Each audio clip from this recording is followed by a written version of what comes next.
Assalamu alaikum. Wa alaikum assalam. Rahmatullahi wa barakatuh.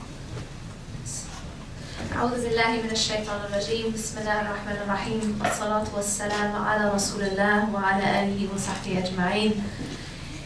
من يهده الله فلا مضل له ومن يضلل فلا هادي له وأشهد أن لا إله إلا الله وحده لا شريك له وأشهد أن محمدا عبده ورسوله. رب اشرح لي صدري ويسر لي أمري واحلل عقدة من لساني يفقهوا قولي.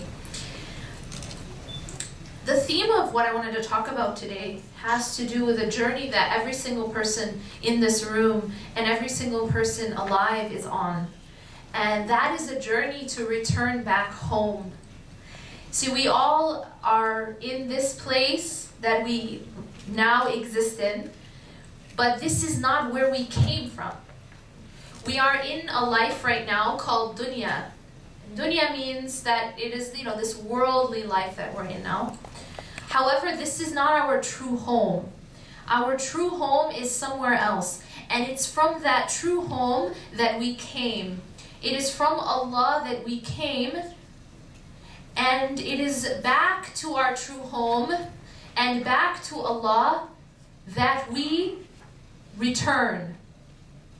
And we ask that that return is the best return. Now, in that process of going from where we are now to where we are all headed, there is a journey that has to happen. And to think about that journey, imagine a person who has to cross an ocean. So they are now embarking on this journey to cross the ocean to get to the other side. That ocean is like this life.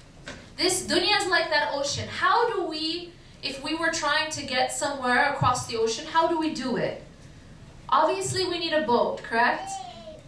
Now, if we think about this life as the ocean, and this is one of the beautiful analogies that the scholars had for this life, was that the ocean is like dunya, and that the boat is like our hearts.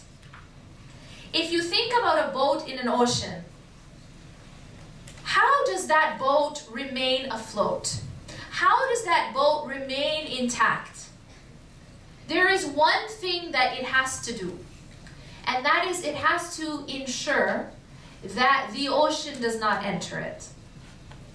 It has to ensure that it stays clean, it stays dry of the ocean entering inside the boat. The ocean can be outside the boat, but the moment that ocean enters the boat, that's when, what happens to the boat? Think of the case of the Titanic.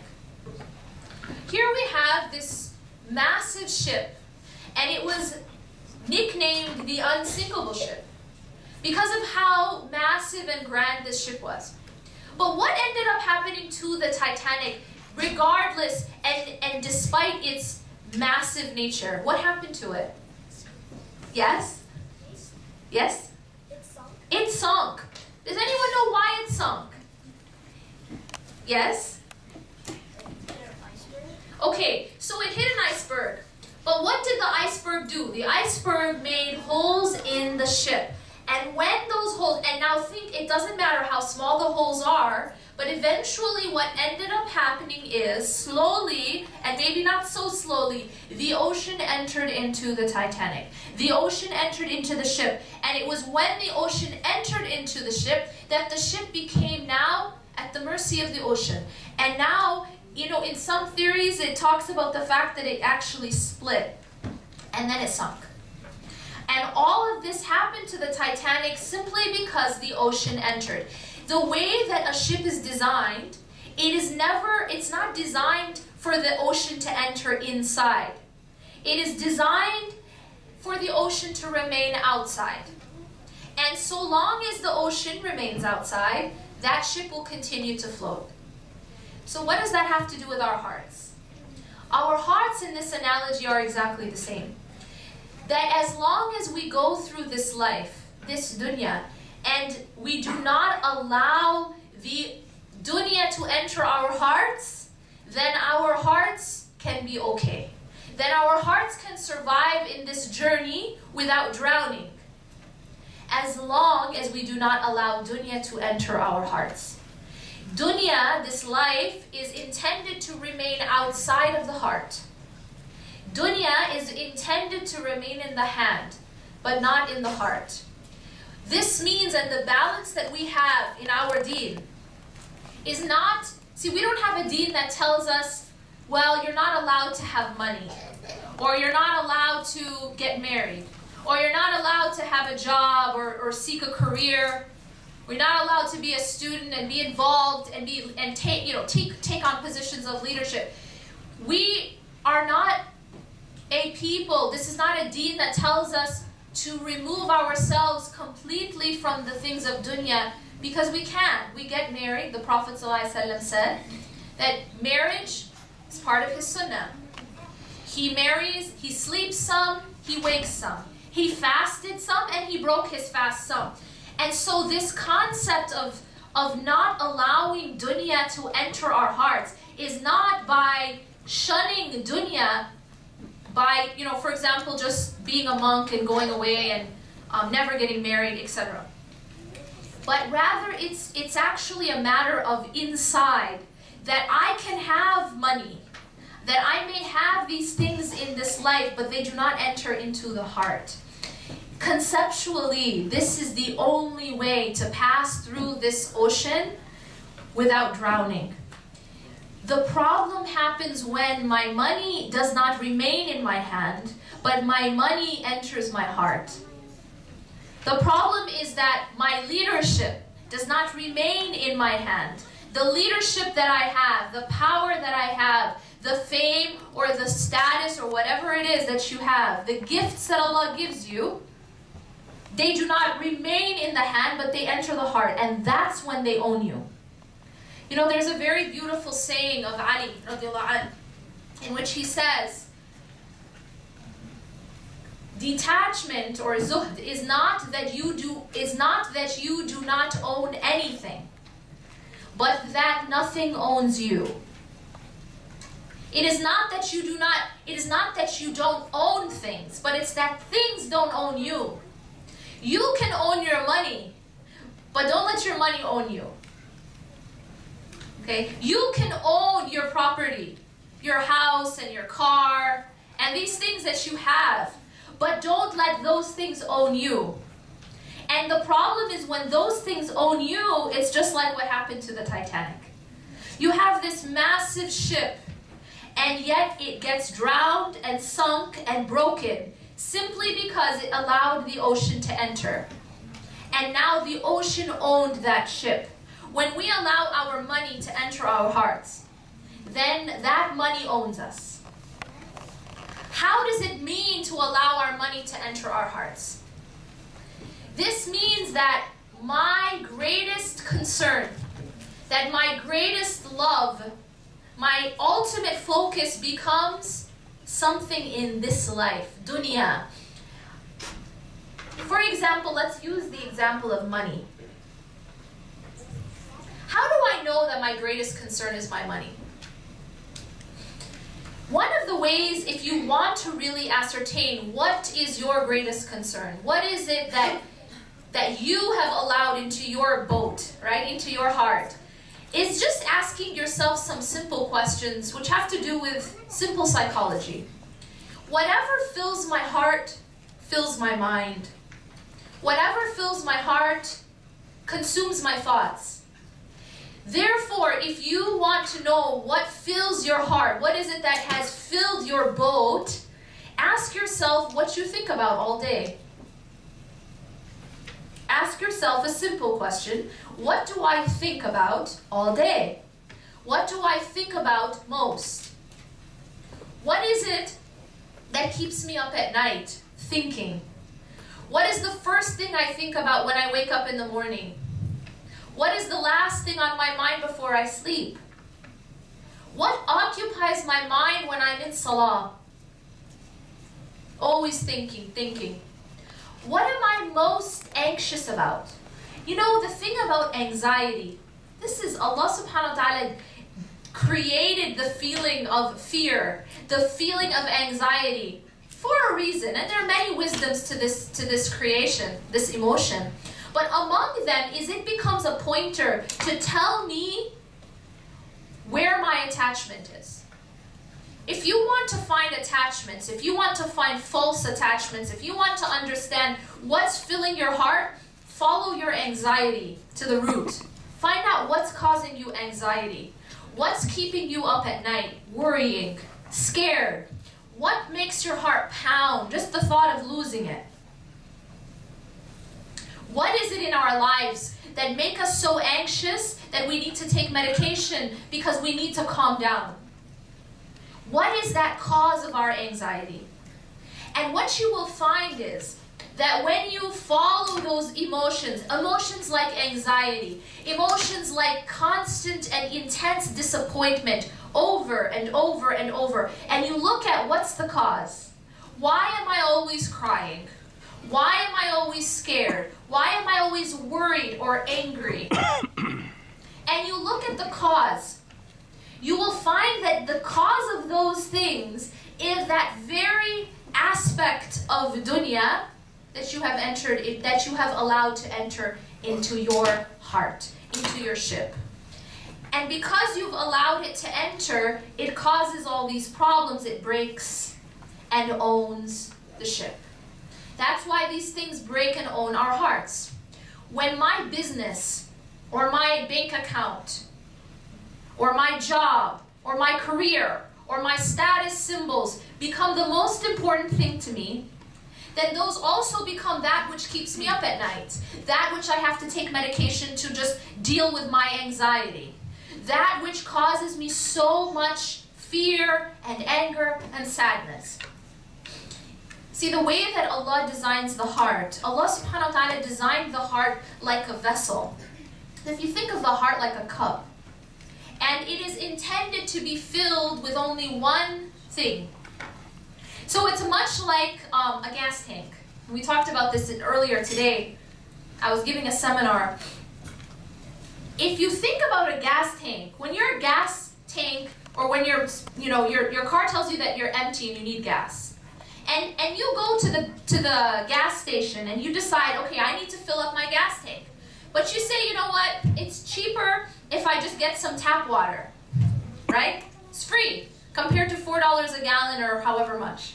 So I go and I take tap water and I fill the gas tank with tap water. Is that going to work out? No. What's going to happen to the car? Obviously, it's going to break the car and it isn't going to run properly. The heart is the same way, because the heart is made to be filled with something specific.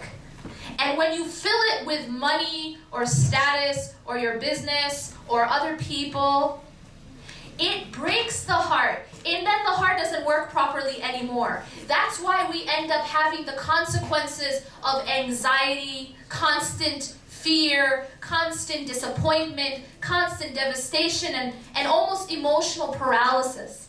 We can't really function properly because we fill the gas tank with tap water. That's what happens when you allowed the ocean to enter the ship. How do we first realize what is it that entered my heart that shouldn't be there? And honestly, it has to do with these questions. You and I, we can't like go in and, you don't go to a spiritual doctor and say, give me a blood test, tell me what's filling my spiritual heart. There's no blood test for it. I don't know what's doing that. So there's no spiritual blood test to figure out what's filling our spiritual heart. But there are indications, as I mentioned. And those indications have to do very much with our thoughts, very much with our feelings of anxiety and sadness and anger. When you start to realize what is that, so you guys, we all kind of have a sense, don't we? I asked you to reflect on what you think about most. Does everyone have an answer? You all don't have to share it. Do you have an answer? Are you aware of what the answer is to these questions? Yes or no? Like not if it's yes. Is anyone completely unaware of what they think about, what causes them any kind of emotion, or is anyone like in a comatose state? No? Okay, alhamdulillah. We all have some idea, right, of what we think about, of what we are afraid of what causes us anger and fear and sadness and all these things, correct? We know what we're thinking about in salah, right, in prayer. Do we? We know. We know. We know what is the first thing we think about in the morning. We know what the last thing that we think about in the night. We know, correct? So now the answer to that question, when the answer to that question is something other than what it's supposed to be. Now let me ask you this question, pop quiz.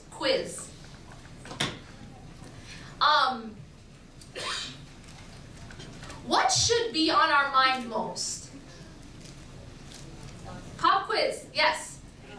Allah. Allah, okay, 100%. So we got the right answer. Should be Allah subhanahu wa ta'ala that we remember most, right? Okay. What should be the first thing we think about when we wake up in the morning? You know what the Prophet ﷺ, what are we told and what are we shown in his sunnah, in his example? The first thing when he would wake up in the morning, La ilaha illallah. And the dua that he would say right when he woke up, it was Allah. What was the last thing that he thought about before he slept? What was the last thing that he remembered? Bismika Allahumma amuta wa ahya. In your name, oh Allah, right? In your name, I die and I live.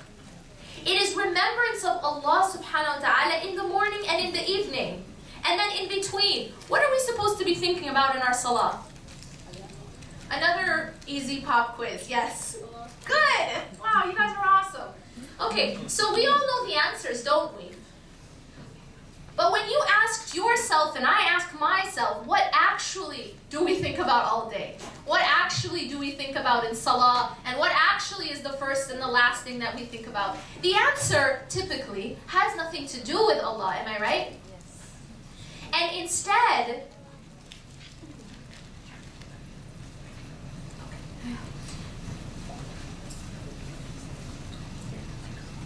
yeah. Should I take this?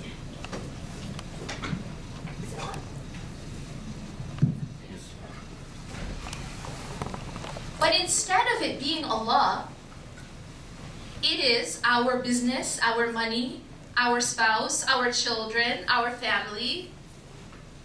What the latest thing that people are saying about us?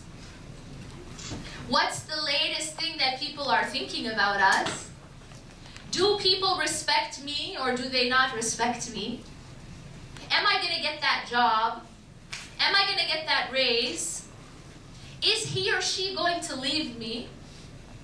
Is he or she going to like me, respect me, accept me? You feel me?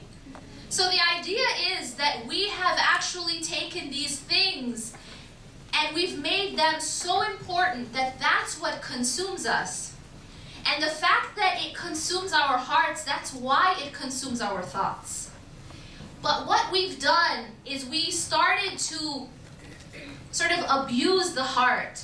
It's like the one who's filling the gas tank with tap water. You're abusing the car. You're abusing that gas tank. It's not going to work properly. This is why we as human beings, psychologically and emotionally and spiritually, we break. We don't work properly. The reason we don't work properly is we were made, we were manufactured, we were created to be used and to be taken care of in a specific way. And that specific way is that we fill this heart with the love of God, the love of Allah more than the love of anything else. That we go through this ocean, but we don't allow dunya, we don't allow the ocean to enter the ship. When you do, that's why we start to get these problems. We get these problems, and if everyone kind of shared, you know, if everybody had a piece of paper and wrote down what is the problem that they're dealing with. You know, I'm afraid about this, or I'm anxious about this, or I'm depressed about this, or I'm worried about this. And we find out that so many of our problems can be solved in this way. That we start to have the proper relationship with these things. Instead of loving them more than Allah, we put them in their proper place, which is in the hand and not in the heart. Okay, all this is very conceptual still. How do we do it practically, right? Does everyone have some idea of what, for them, is filling their hearts? Do we know about the answer to what you think about most? Okay, I see a lot of blank stares. I don't know if it's because we don't know or we don't want to nod. Which one is it? Nodding? Yes? All right. Just because you nod doesn't mean I'm going to call on you and make you tell me what it is, so don't worry. No one's going to have to share. This is our own personal journey. This is not something that we need to publicize. But our own personal journey is that we have to now replace these things, which we've taken into our boat, and we need to take them out and replace that with Allah. You know, you got to take the tap water out and put gasoline for that engine to work properly. And that's the way it is with our hearts. You know, we have to fill it with the love of Allah and the remembrance of Allah to replace those false idols. Because that's what they are, they're false idols. When you take money and you revolve your life around it, that's a false idol. When you take status or power or any of these things and you revolve your life around it, that's a false idol. And you know what's very interesting? Is that sometimes we take other people in our lives and we do that. We make them false idols. Sometimes it's even a family member. Sometimes it's our own children. Can you imagine? No one told you that, right? When you are becoming a mother, or when you are getting married, or when you are becoming a father, no one told you, be careful. Don't make your children your false idol, right? No one told you that. No one said, be careful, the way you love, that it's actually possible to love in the wrong way. We were just told to love. But we were not taught that there is a wrong way to love and there is a right way to love. There is a type of love that is only and should only be reserved for Allah. And then there is a type of love that we should give to the creation. But then if you take that type of love that should only be reserved for the Creator and you give it to the creation, that's when you have a problem. And you know that that problem actually will affect you in this life before the next. Now, what do I mean by that? Allah subhanahu wa ta'ala says in the Quran, وَمِنَ النَّاسِ مَنْ يَتَّخِذُ مِنْ دُونِ اللَّهِ أَنْدَادًا يُحِبُّونَهُمْ كَحُبِّ اللَّهِ. And from among people there are some who take rivals with Allah. Now, so Allah is saying here in this ayah, وَمِنَ النَّاسِ مَنْ يَتَّخِذُ مِنْ دُونِ اللَّهِ أَنْدَادًا. So besides Allah, they take andad, rivals. Now, one would think, okay, how does someone take a rival with Allah? Are we praying to them? Are we making dua to them? Are we, like making sajda to them? But then the ayah says, يُحِبُّونَهُمْ كَحُبِّ اللَّهِ. They love them as they should only love Allah. So this rivalry is not in dua, it's not in salah, it's not in worship in the sense that we think about, like physical ritual, but it is in the idol of the heart. It is in love. يُحِبُّونَهُمْ كَحُبِّ اللَّهِ. They love them as they should only love Allah. Can that be our kids? Absolutely. Can that be our spouse? Absolutely. To love in the wrong way is also possible, and that will actually cause a lot of damage. And not only damage to yourself, but to that object of love. You are hurting that person in that type of unhealthy attachment. I'll give you guys an example. So you know how we have different types of relationships? We have friendships, some friendships of different nature, right? We have friendships, we have relationships with our spouse, our family, and all these different kinds of relationships. And you notice how there's those types of relationships that we have sometimes where it's a very needy type of person. Do you guys know what I'm talking about? Like the very ultra needy relative or the ultra needy friend? Everyone know what I'm talking about? This is the person who's always mad at you because you did something wrong all the time. Or you didn't do something right all the time, right? So like you didn't call me or you didn't text me or you didn't something, right? And you can't keep up.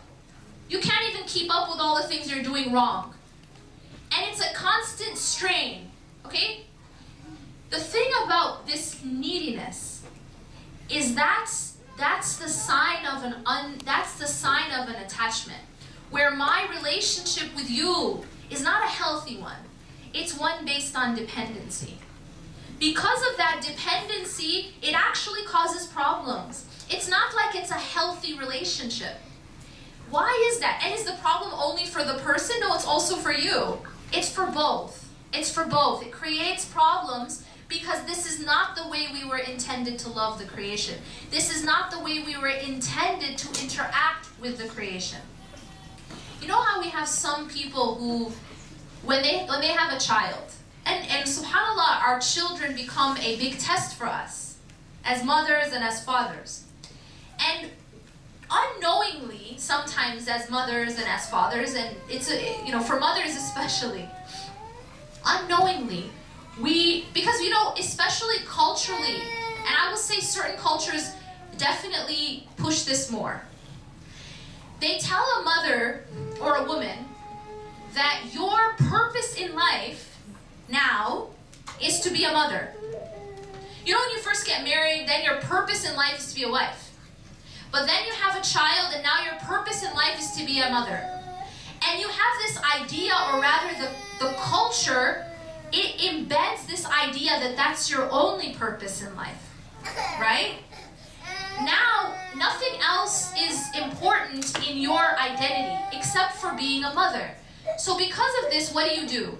You take your child and you place your child at the center of your existence, at the center of your universe. It's kind of like taking that person, kind of like the Kaaba of your life, and then doing tawaf around them. You guys know what I'm saying? This is conceptual. It means that I live and I die and I breathe and I eat and I sleep. Everything I do is about my child. And when we asked this question, I said, what do you think about all day? And what is your biggest concern? And what is your biggest fear? And the answer to every question would be my kid, my kid, my kid, my kid. Wouldn't it? And that is because somehow we lost balance. Yes, we should love our kid. No one needs to raise their hand and say, are you saying, Sister Yasmin, that we shouldn't love our children? No. I love my children. We should love our children. The Prophet ﷺ loved his children. But the idea here is that we must understand the proper balance of where our purpose lies. What is our center of gravity?